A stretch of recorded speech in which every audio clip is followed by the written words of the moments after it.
French military personnel boarded a tanker belonging to Russia's Shadow Fleet and arrested 2 of its crew members.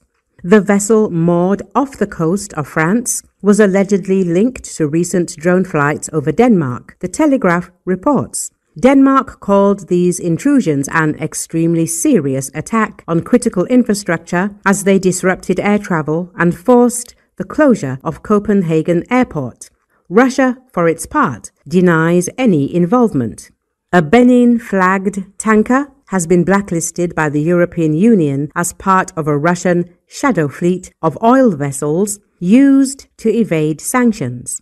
The vessel, known variously as the Boracay, Pushpa, or Kiwala, had been anchored for several days near the western port of Saint-Nazaire. French President Emmanuel Macron stated that the tanker was being investigated for serious irregularities. Local prosecutors said an investigation had been launched after the crew failed to provide evidence of the vessel's nationality and refused to comply with orders. The Kremlin said it knew nothing about the vessel, but added that Russian military forces sometimes have to act to restore order when foreign countries commit what Putin's press secretary Dmitry Peskov called provocative actions. The tanker was heading from the Russian port of Primorsk to India. According to the Wall Street Journal, the vessel was traveling south through the Bay of Biscay, but then turned east and headed for Saint-Nazaire, home to Europe's largest shipyard. Earlier in the voyage, the ship passed near Denmark around the same time as the drone attacks began on the evening of September the 22nd. This raised investigators' suspicions. Macron, however, stated that he would not comment on whether the ship was connected to the drone operations that paralyzed Danish airports for several days and forced the country to go on high alert. "We will do everything we can to find out and clarify after the drone attack on Denmark, rest assured," he said on the eve of the meeting of European leaders in Copenhagen.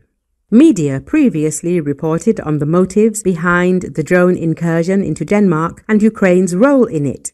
Specifically, it's important to remember that Denmark is among Ukraine's most staunch supporters. It has donated all its artillery to Kiev, increased military spending, and constantly calls on its allies to resolutely unite against Moscow.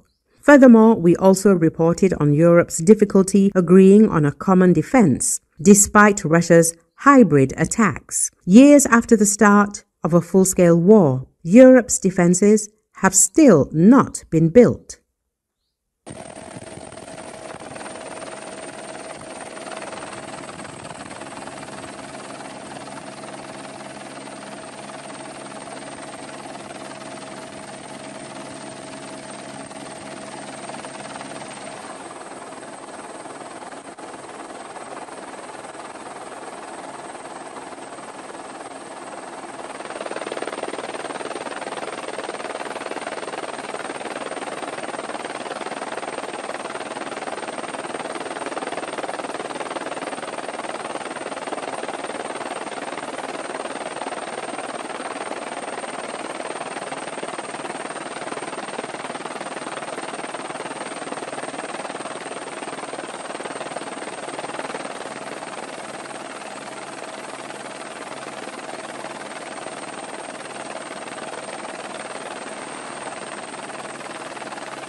Ukraine's drone warfare strategy has already proven its effectiveness, Petrius said in an interview with the Telegraph.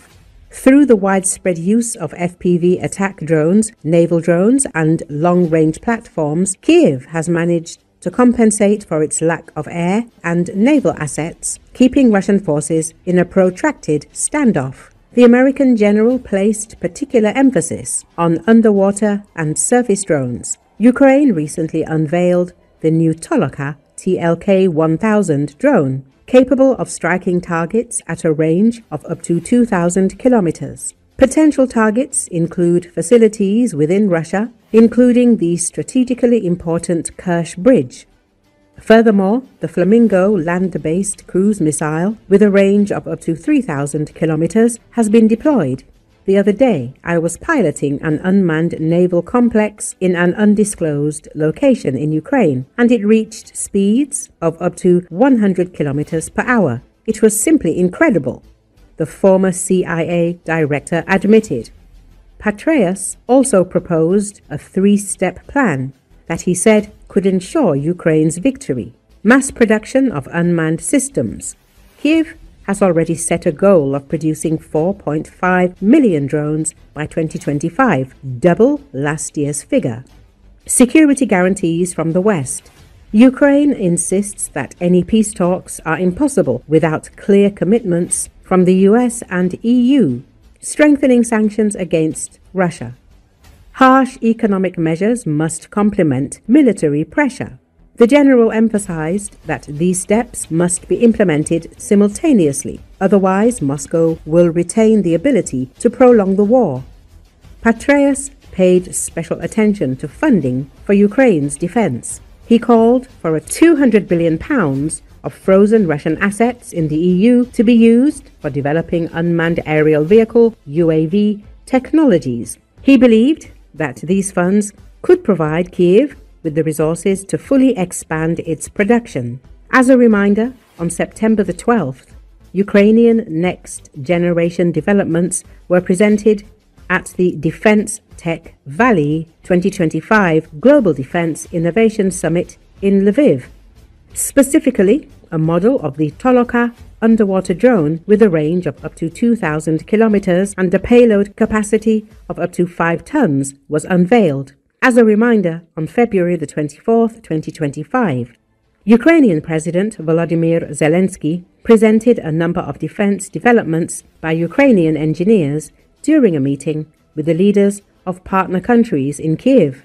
Reconnaissance drones, fiber optic guided FPV drones, robotic platforms, electronic warfare and interceptor systems, as well as interceptor drones and missile-armed naval drones were on display.